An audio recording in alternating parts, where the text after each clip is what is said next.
बिस्मिल्लाहिर्रहमानिर्रहीम अस्सलाम वालेकुम नाज़रीन, मैं हूं आपका मेज़बान दानिश अंसारी और आप देख रहे हैं मेरा YouTube channel Danish Ansari official. नाज़रीन, आज हम बात करेंगे मलिक महबूब साहब से। आप सबके फेवरेट हैं, मशहूर एस्ट्रोलॉजर हैं। अस्सलाम वालेकुम मलिक साहब, कैसे हैं आप? वालेकुम अस्सलाम। अल्लाह का शुक्र है। दानिश साहब, आप बताएं क्या हाल चाल है आपके? अल्हम्दुलिल्लाह मलिक साहब, मैं भी ठीक हूँ। मलिक साहब, आज प्रोग्राम का आगाज आपकी एक प्रेडिक्शन से करना है। अमेरिका और ईरान के दरमियान जंग शुरू होने से पहले ही आपने ये प्रेडिक्शन की थी, इस जंग में अमेरिका का बहुत ज्यादा नुकसान होगा, और हमने देखा कि इस सारी जंग के दौरान जितना नुकसान अमेरिका का हो चुका है, शायद ही किसी का हो, ना सिर्फ माली लिहाज से बल्कि जो डिप्लोमेटिक लेवल पे इन्हें सेटबैक हुआ है और क्रेडिबिलिटी को जो नुकसान पहुंचा है, उसकी भी मिसाल तारीख में नहीं मिलती। सर, फ्रांस, इटली, स्पेन, बर्तानिया, चार ममालिक ऐसे हैं नेटो के जो नेटो के बड़े ममालिक समझे जाते हैं। इन्होंने मुश्तरका बयान जारी किया है। उन्होंने कहा है कि हम अमेरिका को नाकाबिल एतबार इत्तेहादी समझते हैं। सर, इसी खबर से मैं आपसे आगाज करूंगा, आपसे पूछना चाहूंगा कि डोनाल्ड ट्रंप तो बहुत मरतबा कह चुके हैं मैं नेटो से निकलना चाहता हूं, नेटो को सपोर्ट नहीं करूंगा। क्या अब नेटो ममालिक भी अमेरिका से दूर होने वाले हैं, और क्या आइंदा वर्षों में अमेरिका का क्या ये जवाल हम समझें? क्या देखते हैं आप? देखिए दानिश साहब, मैंने बहुत से वीलॉग में आपको एक मिसाल दे के समझाया है कि अल्लाह ना करे जब भी किसी मुल्क, प्रेसिडेंट, इंसान, किसी का भी बुरा टाइम आता है, उसका दिमाग चलना बंद हो जाता है। और यही जो इन्होंने इस साल के आगाज से, बल्कि पिछले साल से ही ये जब से आए हैं तब से मैं कह रहा हूँ कि मुझे ये लगता नहीं है कि ये अपनी मुद्दत पूरी करेंगे। प्रेसिडेंसी की मुद्दत, उसकी बात कर रहा हूँ। तो आने वाले दिनों में, अभी आपको सिर्फ स्टार्टअप दिख रहा है, ये एक ट्रेलर दिख रहा है। आने वाले दिनों में बहुत ऐसा कुछ होने वाला है जिसकी वजह से इनकी क्रेडिबिलिटी, इनकी मतलब एक वैल्यू है, जो एक सुपर पावर का टाइटल है, वो आपको टुकड़े टुकड़े होते हुए दिखेगा। इसमें टाइम लगेगा। मैं फिर से कह रहा हूं, अगर आप ये सोच रहे हैं कि कल, इस साल के आखिर, ऐसा नहीं है, टाइम लगेगा। लेकिन ये प्रोसेस स्टार्ट हो चुका होगा। तो नेटो क्या, अभी नेटो में भी जो यूरोपियन ममालिक हैं वो भी अलग होते हुए आपको आने वाले दिनों में नजर आएंगे। Okay sir. अच्छा सर, एक और बड़ी खबर आज की ये है कि ईरानी सदर ने बयान दिया है। उन्होंने कहा है कि धमकियों और नाकाबंदी के दौरान जबरी मुज़ाकरात में हम हरगिज शामिल नहीं होंगे। दूसरी तरफ डोनाल्ड ट्रंप ने कहा है, डोनाल्ड ट्रंप का बयान सामने आया है। उन्होंने कहा है कि ईरान को जो भी चला है उससे डील करने को तैयार हैं। ईरान जब चाहे हमें कॉल कर सकता है। सर, ये कह सकते हैं कि अमेरिका की हिस्ट्री में पहली मरतबा हुआ है कि अमरीकी सदर को या अमेरिका को घुटनों पर ले आया हो कोई मुल्क, और अमरीकी सदर ये कह रहे हो कि कोई भी चला रहा है ईरान को, हम उससे मुज़ाकरात के लिए तैयार हैं। आप क्या समझते हैं कि ईरान अब इस सारी सूरत हाल के बावजूद क्या अब मुज़ाकरात के लिए तैयार होगा? क्योंकि अब पहले मुज़ाकरात होने थे, वो टल गए। अब दोबारा से डोनाल्ड ट्रंप कह रहे हैं मुज़ाकरात होंगे। क्या ये मामला इसी तरह चलते रहेंगे, या मंजरनामा कुछ चेंज होता दिखाई देता है आप? जी दानिश भाई, बात ऐसी है कि ये एक सीज फायर होनी थी, जो कि हो गई है। That's it. अब जो ये नाकाबंदी और ये ड्रामे हो रहे हैं, चोंचले, ये चलेंगे। और अगर आप ये सोच रहे हैं कि मुज़ाकरात के लिए ये बहुत इंसिस्ट हो रहे हैं या कर रहे हैं, हो रहे होंगे, नो प्रॉब्लम। लेकिन मुझे नहीं लगता कि फिलहाल कोई रिलायबल मुज़ाकरात या लॉन्ग टर्म मुज़ाकरात आपके सामने आएंगे। अगर हो गए तो वो शॉर्ट टर्म होंगे, क्योंकि प्लानिटरी पोजीशन से ये बहुत ही क्लियर दिख रहा है, जुलाई के बाद से मामला फिर खराब होना शुरू होते हैं। और मैं आपको बहुत अरसे से बोलते आ रहा हूँ, मतलब इसी वीलॉग से, कि ये जो है एक टेम्परेरी पॉज है। आप ये ना समझें कि ये परमानेंट होगा। इसमें टेम्परेरी चीजें होंगी, टेम्परेरी पॉज है, फिर इनके प्रॉब्लम बढ़ते हुए आपको नजर आने वाले हैं। Okay sir. सर, इस वक्त ईरान बहुत अच्छी हिकमत अमली से काम ले रहा है। ईरान का पलड़ा भारी है। ईरानी वजीर खारजा जो हैं वो ओमान के दौरे पर हैं। उन्होंने ओमान के सुल्तान से भी मुलाकात की है, और वो बहुत सारे जो खित्ते के ममालिक हैं उनके जो सरबराहान हैं उनसे मुलाकातें भी कर रहे हैं।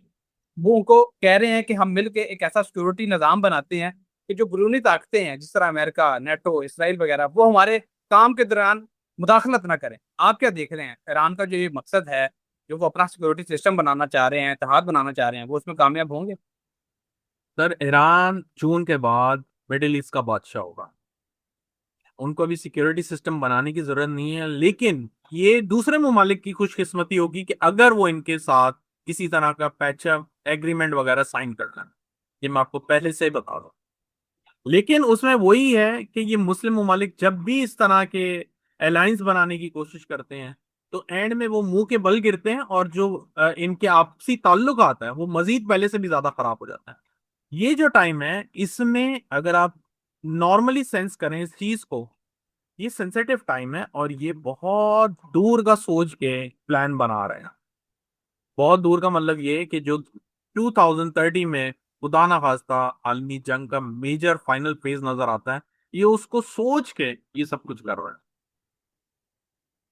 Okay sir. अच्छा सर, स्टेट ऑफ हॉर्मोज के कंट्रोल के बाद यूरोप में महंगाई बहुत बढ़ गई है, वहाँ पे ऑयल का क्राइसिस है। और शायद यही वजह है कि यूरोपीय यूनियन ने फैसला किया है कि वो ईरान पे से जो ऑयल की पाबंदियां हैं वो हटाने जा रहे हैं। यूरोपीय यूनियन ने इशारा दे दिया और फैसला भी कर लिया कि वो इस तरह करेंगे। आप क्या देख रहे हैं सर? क्या ईरान अब ना सिर्फ पाकिस्तान को, गल्फ कंट्रीज के अलावा, क्या अब यूरोप को भी तेल एक्सपोर्ट किया करेगा? ईरान के तेल की जो मांग है वो दुनिया में बढ़ने वाली है। देखिए, अगर वो पाबंदियां नहीं भी हटाएं, तब भी मुझे ऐसा लगता है तेल की कीमतें बढ़ेंगी और इनकी डिमांड बढ़ेगी बढ़ेगी, क्योंकि एनर्जी जो सेक्टर है उसमें क्राइसिस नजर आ रहा है। एनर्जी सेक्टर में क्राइसिस का मतलब यही है क्लियरली कि आने वाले दिनों में इन चीजों की डिमांड बहुत बढ़ेगी, तो ईरान भी इसी चीज का फायदा उठाएगा, और ना कि सिर्फ अपनी करेंसी बल्कि अपने मुल्क के अंदर डेवलपमेंट बहुत नेक्स्ट लेवल पे जाएगी। अभी मैं आपको क्यों बार बार एक वर्ड यूज कर रहा हूं, आप इस बात पे गौर करें। ईरान जून के बाद बादशाह होगा। बादशाह का मतलब होता है कि उसके पास हर किस्म की सिक्योरिटी, हर किस्म के वसाइल, हर किस्म की अथॉरिटी सब होती है। मिडिल ईस्ट का बादशाह ईरान होगा, आप देखिएगा।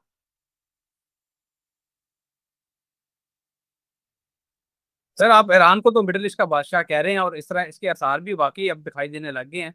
गल्फ कंट्रीज जो हैं बाकी, सऊदी अरब, कतर, ईरान और जो दुबई वगैरह हैं, यूएई वगैरह, इनका आप क्या फ्यूचर देख रहे हैं? यहाँ के लोग भी कमेंट्स करते हैं, सवाल पूछते हैं कि मलिक साहब हमारे वाले से भी बताएं कि हमारा फ्यूचर सिक्योर है कि नहीं है। देखिए, एग्जैक्टली बहुत सी चीजों पे फैक्टर होता है। मैं एग्जैक्टली जो चार्ट देखता हूँ वो उस मुल्क का, उसका प्रेसिडेंट या उनका बादशाह, जो भी आप कहते हैं, जो भी उसको कंट्रोल कर रहा है, या उनके वॉट एवर जो भी रूलर है, उनका अगर चार्ट देखूं तो दुबई में इस वक्त बहुत ज्यादा प्रॉब्लम आएंगे, but somehow they will manage it. They will manage it. लेकिन इनको निकलने से इस क्राइसिस में तकरीबन 1 साल का टाइम लगेगा। और अगर आप ये बोलें कि आने वाले सालों में क्या इनका मतलब इनका क्या फ्यूचर है, तो मुझे लगता है कि मे बी पॉसिबल कुछ बड़े मुमालिक आपस में क्लब हो जाए। क्लब होने का मतलब जुड़ जाएं और एक अपनी बॉर्डर बनाना है, ऐसे चांसेस हैं, लेकिन आगे चल के 2030 के बाद फ्यूचर डगमगाता हुआ ही है, लेकिन सर्वाइवल रेट है। ऐसा नहीं है कि सर्वाइवल अभी पॉसिबल है। आप काफी अरसे से ये प्रेडिक्शन करते आ रहे हैं कि डोनाल्ड ट्रंप के लिए मुश्किल टाइम जो है शुरू होने वाला है। 20 अप्रैल के वाले से भी आपने कहा था कि 20 अप्रैल के बाद डोनाल्ड ट्रंप मुश्किल में फंस सकते हैं। सर, अभी हमने एक खबर सामने आई है, वो आपको शेयर कर दूं। खबर यह है कि एक वाशिंगटन में डोनाल्ड ट्रंप एक डिनर का एहतमाम कर रहे थे, वहां पे एक शख्स ने फायरिंग कर दी, उसको गिरफ्तार भी कर लिया गया। डोनाल्ड ट्रंप बाल बाल बच गए। सर, ये डोनाल्ड ट्रंप पे मुश्किल वक्त क्यों आया है और ये कब तक जारी रहेगा? और क्या डोनाल्ड ट्रंप की जान को तो कोई खतरा नहीं है, वो महफूज रहेंगे? और उनकी सदारती मुद्दत के वाले से भी आपने कुछ प्रोडिक्शन की थी। आगे का मंजरनामा काइंड बताइएगा। ये तो मैं नहीं बता सकता मुश्किल वक्त क्यों आया है। ये आपके अमाल हैं या ये कुदरत की आजमाइश है, इसमें मैं आपको डिफरेंशिएट करके नहीं बता सकता। अलबत्ता ये है, जो आप करेंगे वो भरेंगे तो सही।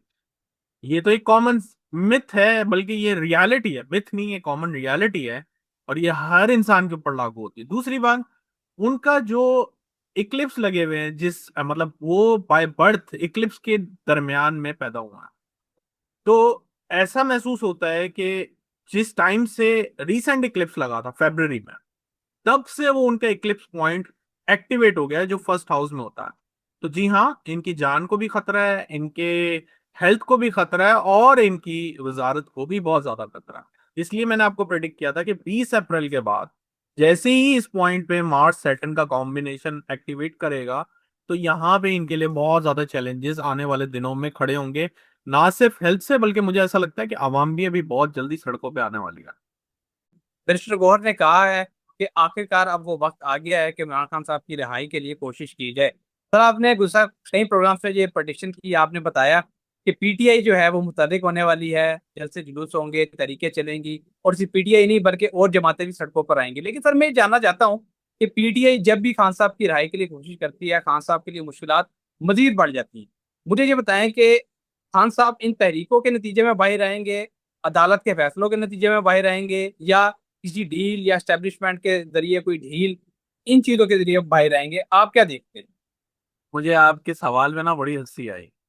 जो बैरिस्टर गौर ने कहा ना, बिल आखिर वक्त आ गया है खान साहब को निकालना। तो मुझे ऐसा लगता है कि बिल आखिर शायद इनको होश के मतलब होश के नाखून इन्होंने ले लिए हैं और इनको अब रियलाइज हुआ है कि इनफ इज इनफ। बट मुझे नहीं लगता कि ये इन तहरीकों से बाहर आने वाला। तहरीक चलानी चाहिए, एफर्ट्स करनी चाहिए, इसमें कोई दो राय नहीं है, लेकिन मुझे लगता है कि इमरान खान को अदालतों से फैसले मिलेंगे। उसकी वजह यह है कि जून ऑनवर्ड जो अवाम सड़कों पर आएगी उसमें अदालती फैसले भी बहुत नए नए और हैरानकुन तौर पे हमें देखने को मिलेगा। तो ये दोनों मिक्स चेन रिएक्शन हो सकते हैं कि जिसकी वजह से इनके ऊपर हुकूमत पे प्रेशर आए और वो उनको रिलीज कर दें। लेकिन ऐसा ही लगता है कि तहरीकों से तो नहीं आने वाले, क्योंकि पीटीआई देखें मुतहर्रिक तो हो जाएगी, लेकिन जो काली भेड़े हैं ना इसमें, वो नहीं अभी निकलेंगी। वो इमरान खान आके निकालेंगे। तो इनके मुतहर्रिक होने से उनका कोई ताल्लुक नहीं है, उनके रिहाई का कोई ताल्लुक नहीं सर काली भेड़ों वाली बात से मुझे इत्तेफाक है आपके, क्योंकि अभी एक शख्स हैं वो बड़े फेमस पॉलिटिकल लीडर हैं पीटीआई के, वो पीपल्स पार्टी में चले गए हैं। इसी तरह अभी एक खबर सामने आई है कि खान साहब पीटीआई के 3 रहनुमा हैं, उनसे खासा नाराज हैं क्योंकि वो खान साहब को अंदर खाते धोखा दे रहे हैं। सर मैं ये जानना चाहता हूँ कि पाकिस्तान की हिस्ट्री रही है कि जो भी सियासतदान जेल में गया है और वापस आया, या इकतदार से गया है या वापस आया है, तो वो स्टैब्लिशमेंट की इमाम पे या स्टैब्लिशमेंट से डील के जरिए आता है। लेकिन खान साहब तो डटे हुए हैं, 3 साल से डटे हुए हैं कि मैं डील करके बाहर नहीं आऊंगा। तो क्या खान साहब वाकई डील करके बाहर नहीं आएंगे और खान साहब अपने बलबूते पे बाहर आएंगे? इस हवाले से तो कहीं क्लैरिटी तो देना हमें, क्या है यार। देखते हैं? डील, ये डील को बदनाम करती है। डील इज एग्रीमेंट, एग्रीमेंट के बगैर तो आ ही नहीं सकते ना। डील को बदनाम करती है, एग्रीमेंट होंगे। आप जो भी कह रहा है, वो ये जो है वो लेने देने वाली बात को उन्होंने डील का नाम दे दिया है। एग्रीमेंट होंगे आपस में, जो मसले मसाइल होते हैं उसमें एग्रीमेंट ही होता है। आपने कभी सुना है मसले मसाइल का हल हार जीत से होने के अलावा किसी और तरीके से हो सकता है? या तो कोई हार जाए या कोई जीत जाए, दूसरा रास्ता ही होता है एग्रीमेंट।